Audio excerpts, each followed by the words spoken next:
One of my classes for this fall quarter in my MSW program was around working with people with life limiting illnesses, and one of the really interesting things we talked about and discussed in this class is sexuality and intimacy with regards to people at the end of their lifespans. And frankly, it's not something that we really talk about or give much consideration to. I feel like in our society, especially, people at the end of their lifespans, elderly folks, I feel like we don't really think about their sexual or intimacy needs because we don't really think of them or view them as, sexual beings or needing intimacy and different forms of, comfort and contact and stuff like that. Even though, as my instructor for this course pointed out, our intimacy needs and sexual needs like extend, throughout our entire lifespan. So it's super important when going into the social work profession, especially if you're going to be working with folks and families, who maybe have someone at the end of their lifespan, to make sure you're addressing their needs around sexuality and intimacy. And, as my instructor pointed out, the sexuality piece, maybe they have a partner. So, talking with both of them, bringing up the subject of how, you could kind of support them if, they're in a hospital, obviously not the most conducive setting for intimacy and, sexual, needs and whatnot, but just it's not on the onus to bring up these discussions is definitely not on, the patient or the family member. It needs to be on the provider, whether that's a social worker, a doctor, a nurse, whatever, to initiate that conversation, and probably, sooner than later, because, it's super important people at the end of their life to make sure their needs are being met, and that includes their needs around, sexuality and intimacy.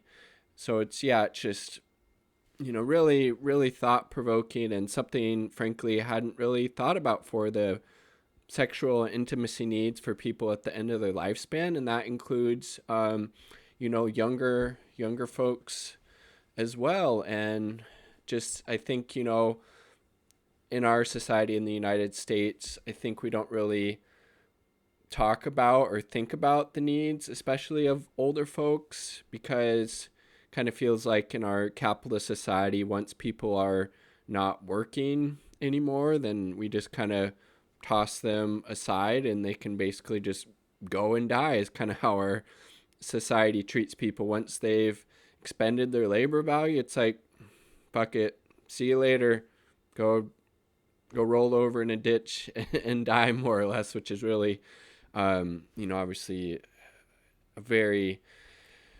disgusting, I don't know, sorry state of affairs. But that's why it's really just eye-opening and interesting to think about. Yes, older folks, people at the end of their lifespan, even younger folks at the end of their lifespan, if they have, some type of disease or ailment, and, they're nearing the end of their lives.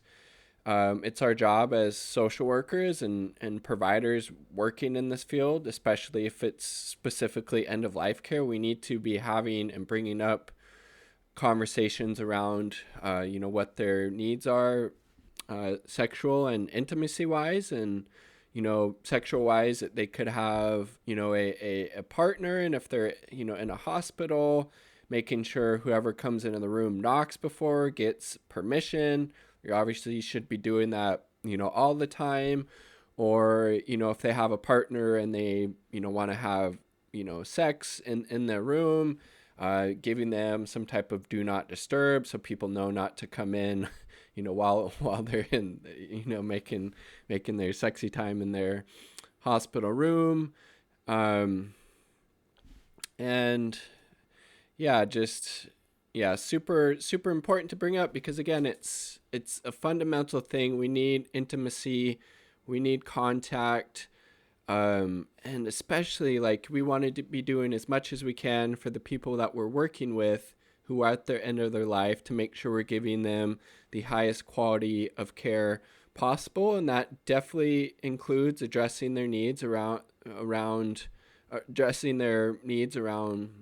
sexuality and intimacy. And if they don't have a partner, maybe that's just them having sex with themselves, which is awesome as well, and supporting them however we can and that. And just, you obviously need to be comfortable talking about this issue if you're going to be able to have these discussions, with clients and their partners and whatnot. And so you don't want to, be talking about it and, not giving them eye contact or shying away when they say something that makes you feel uncomfortable.